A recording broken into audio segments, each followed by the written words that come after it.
Yes guys, we are back on the Audi TT today, so we need to get the porker out, the TT in, and crack on with this engine rebuild. So while I'm getting the porker out of the workshop, please do like and subscribe if you like this type of video, guys, and also make sure you follow me on Instagram at saving_salvage. Keep forgetting to do that at the beginning of the videos. And also don't forget guys, the S3 is back up for competition. I'll put the link in the description. Head over to Compete for Cars and grab your ticket. I think there's a few thousand tickets left, so yeah, go grab it. I've been driving this around now for about, well, since the 1st of August. I thought I'd tax it for the month and drive it around for a bit. Done about 150 miles and she drives spot on and is actually a really nice car. So go grab your tickets guys, and hopefully one of you will be taking this home very soon for very cheap. So here's the TT engine in its current state, which is 1 piston moved, cylinder 2, which was the problem cylinder. I've now bought 4 new pistons with all new rings, so we are now changing all 4 pistons and all the conrod bearings as well. So what we need to do now is just remove the other pistons, the other 3 pistons. I did have a bit of a worry because one of the comments that you guys put said that the revision pistons had a slightly bigger gudgeon pin diameter, I think, or smaller. I think it was 23 and 21 mil. I have tested it. Luckily, the pins are the same size.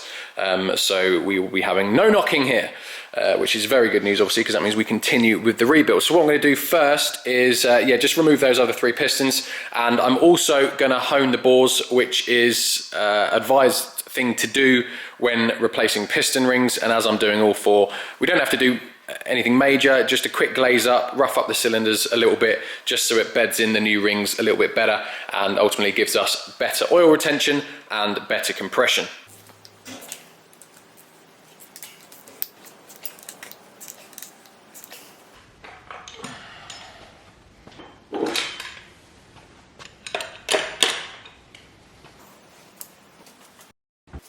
So we're going to come back to the pistons in a moment and changing the new pistons onto the old conrods. First of all, we're going to look at honing the bores out, and basically what that means is I have done one already, which I'm going to show you, but let me get a torch.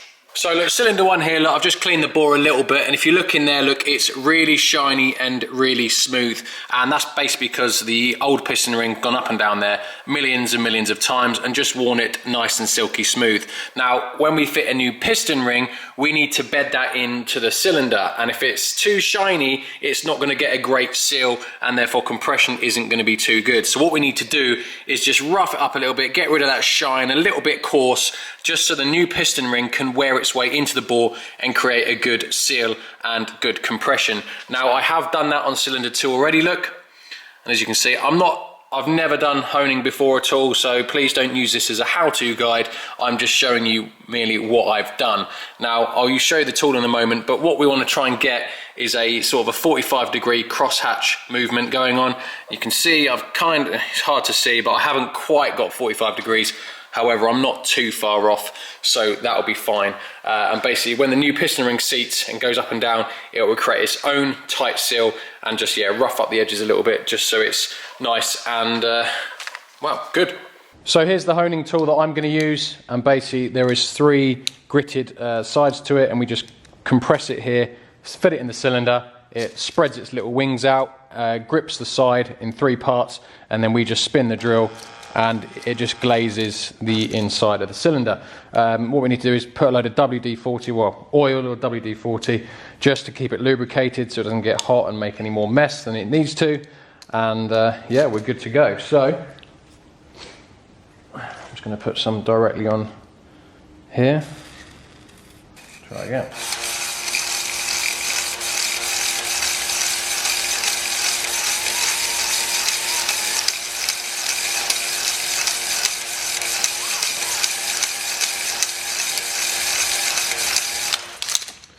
There we go. I've also got rag down at the bottom as well, covering the bottom of the cylinder, because I don't want any rubbish to get anywhere. And there we go. I've got the cross hatchings a little bit better that time, a bit more like 45 degrees.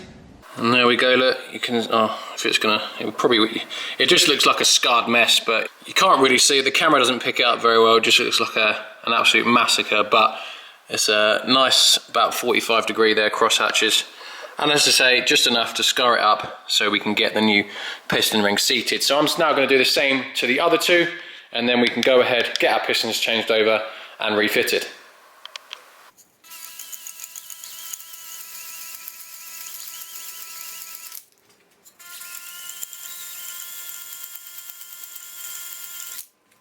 Now the next thing I want to do is check, I've already checked the piston sizes, they're identical to the old one, the size, and I've checked it with the specs. I'll put a screenshot up now.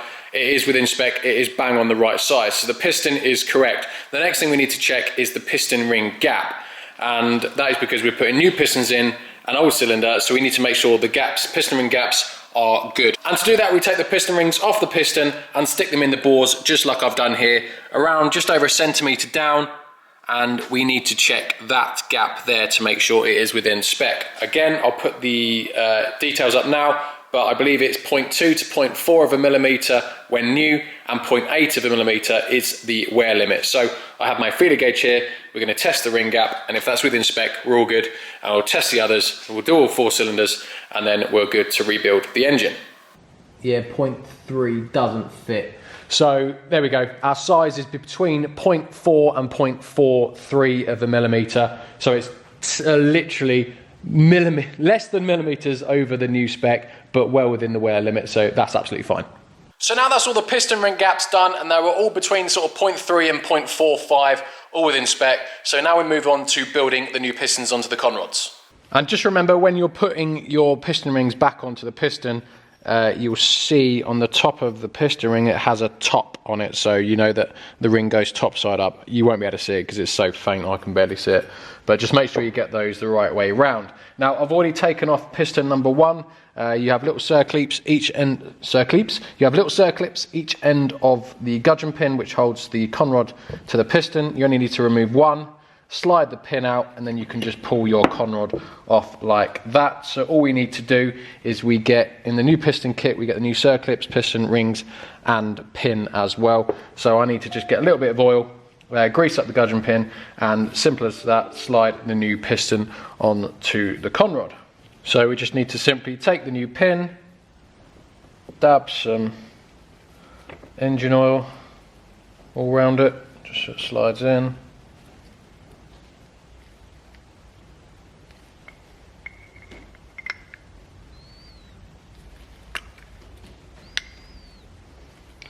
Push it all the way in.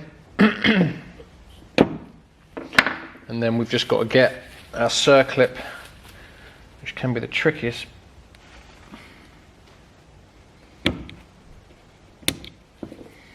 Eventually, in like that. And that is one new piston.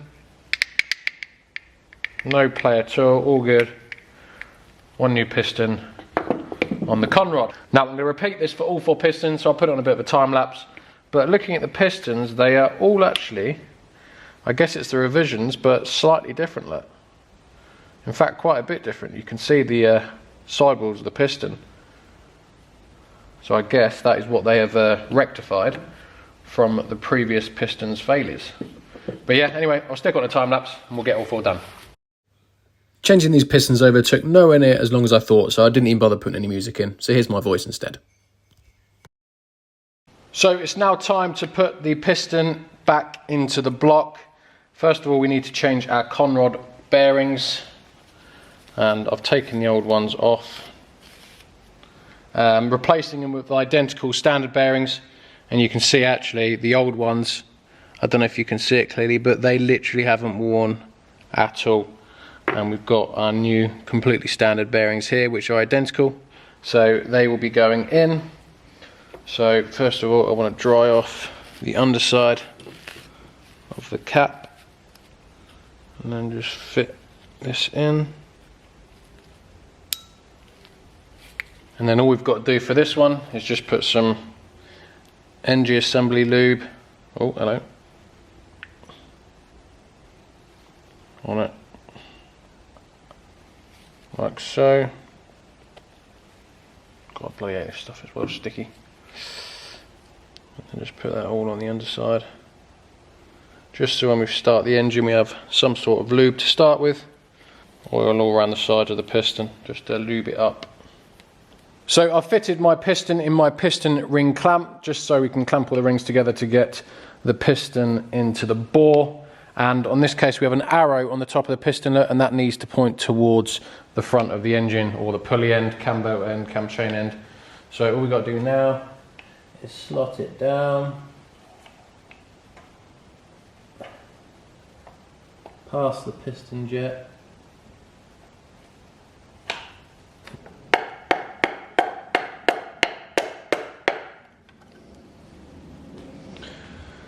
There we go. Because unlike the Audi R8 engine rebuild I did, click in the top right hand corner to go watch that series.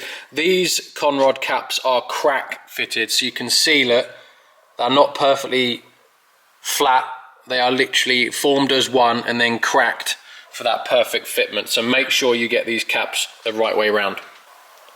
So that's one piston in and the conrod bolts lightly done up. So now I'm just going to skip ahead and do all four. Yeah, what an awful transition that was. I have no idea what position the engine was in, but all four pistons are now in and looking sweet. So I was going to fit the cylinder head because we have that reconditioned. I need to get out the back of the car, but I have just removed the timing chain cover, and obviously we need to time up our oil pump, and the oil pump bolts to the second sump. So I think I'm going to fit the bottom side of the engine up first, get that done, or at least get the second sump and oil pump in place, so we can then, once we get the cylinder head on, we can then time the engine up obviously and get it all back together. So I think I'm probably better off getting the bottom done first, I think. Now bugger it, it doesn't matter, I'll get the head on because we've got the engine head side up. And just look at this beautiful specimen of a head. So it's been fully reconditioned. I had all the valve stem seals changed, I had the valves completely carbon cleaned and relapped in. And you can see, look, head skimmed, beautiful. Hot tanked, checked for any cracks, all good. And then as a result of that, it's been fully carbon cleaned as well. So this is literally like new, completely reconditioned, ready to go. So I have a head gasket kit from BGA Automotive. I've used them now on about 4 or 5 engines, always been absolutely spot on. So I've got a head gasket kit and a timing chain kit from them, so I'll put the links in the description for them. So we're going to get that head gasket fitted now, get the head on, get it bolted down, and then build up the camshafts. So we have pretty much everything we need here. We have head gasket, exhaust manifold gasket, inlet gasket, valve stem seals, which obviously I've already taken out because they're already fitted in the head, and then we've got a few other gaskets and O-rings as well. So let's just get our head gasket out. And we can't really get it wrong of what way around it goes, because we have our locator lugs here and here. So we're good there, all good. Just need to stick the head on and bolt it on.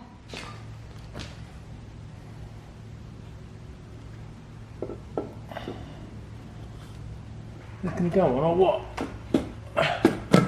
There we go. So I've got a bit carried away and forgot to start filming bits, so I'm about to fit the upper sump. Reason I'm rushing is because I've just put the sealing on and I've only got 5 minutes before it goes off. So I've done my little sealant bead along there. You can see I've used Elsa Win so I can know exactly where I've got to go. So let's fit that on now.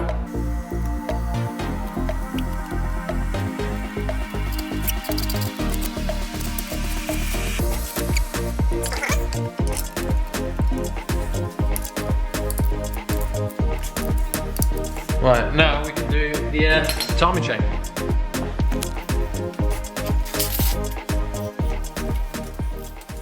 So I've just put all the roller bearings in the top there. Just pay attention to which ones go where, because they are different sizes, so you have to remember which one goes on which side.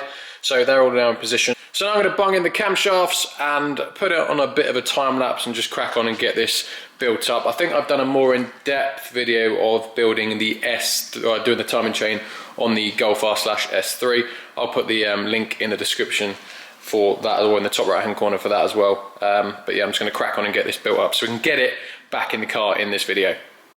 So pretty much straight away, trying to fit the camshafts, I've encountered quite a big problem because there was a big twang.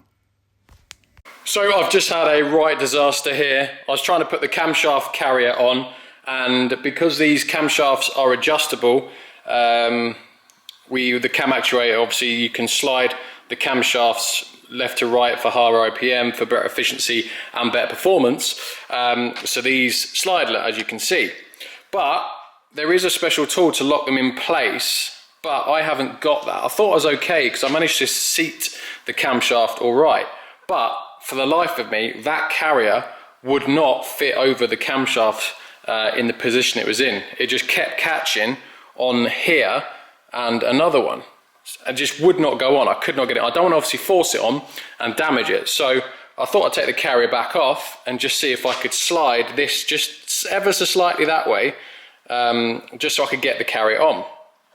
But as I did it, something went quite badly wrong, because as you can see, look, this now slides freely and it shouldn't. They should just click over. And as I pulled it, something went bing, and literally shot over there. I think it smashed the metal backside of that cabinet, and I don't know where it's gone, and I don't know what it was, but after looking at the camshaft here, I'm guessing it's some sort of pin that goes in there and pushes up against this to make it so it's a bit stiffer to move than that. So now I've got to spend God knows how many hours trying to find a little pin that I think went over there. Definitely hit that at some force. Need to work out where it rebounded. Wish me luck. Well, what a way to waste an hour and a half. I found it, but it wasn't what I expected, which is why it took so long. So obviously looking at these holes here, I assumed it was a little dowel or a pin that I was looking for. So I've moved everything around. I've spent probably about 45-50 minutes trying to look for this pin. Couldn't find anything. The only thing I found over there was a little ball bearing that resembled anything fresh and that hasn't sat for a while. And it was this little ball bearing here. So I thought, well, maybe it's like a little ball bearing then. So I stuck it in, and no, it was just sinking to the bottom. So I was like, well, it's not that. So I ended up pulling this one out, as you can see here. And again, the ball bearing come out. Luckily, I had my hand over it, so it only just fell on the floor. But it did reveal a little spring. So I was like, aha.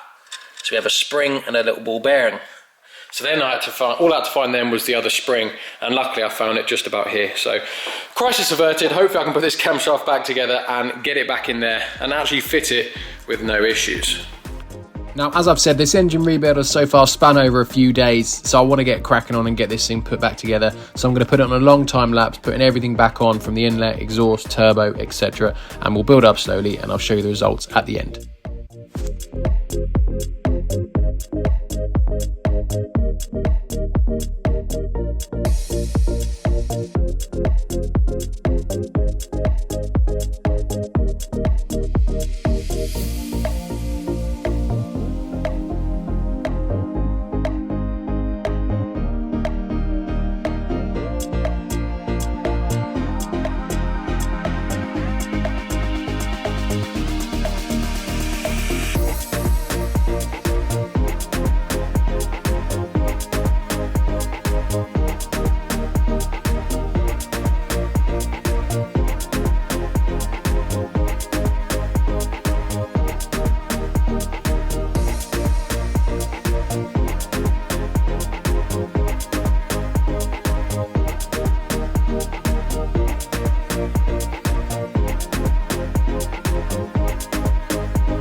So I'm going to do a reveal in a minute, but everything's pretty much on, including the turbo. We've just got to fit the sump, so pickup pipe, all the baffle plate, all back in. And I've cleaned the sump out, so that's nice and clean. Just put some sealant on, so that is the last thing we got to do before we get the gearbox back on.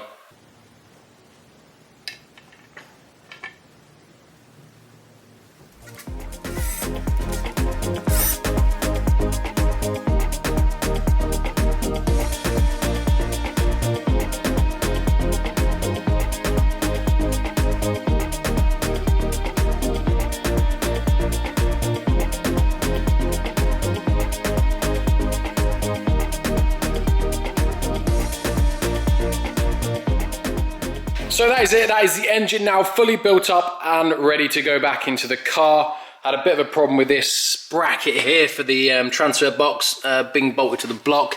You cannot get that bracket on with the transfer box on, and that turbo bracket, the one that I couldn't undo the bolt because it was completely seized. I ended up taking the transfer box off, and I still couldn't get that bracket to sit and get the transfer box on. I had to end up heating up this bracket here for the turbo. You can see it there, look, that one there. to remove that bolt, which I eventually did, and that was the only way I could get that bracket on. So literally wasted probably about 45 minutes just trying to do that. Everything else is good. Everything is plumbed in, turbo, all hoses connected, pipes connected. The only thing I haven't done is put any spark plugs in, because when I do the first turnover, I want it to like pumps a bit of oil around the system first before I try and start it with compression.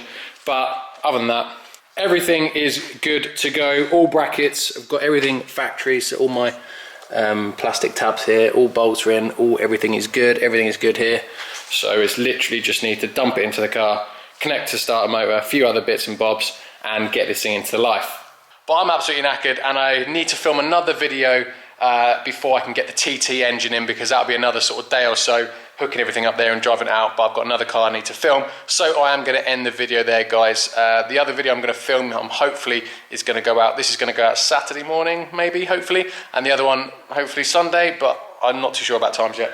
But yeah, as always, guys, thank you very much for watching. Please do let me know in the comments what you thought of the TT engine rebuild video, and hopefully in the next one it will be up and running and ready to go. So as always, guys, thank you very much for watching, and I'll catch you in the next one. Cheers, guys.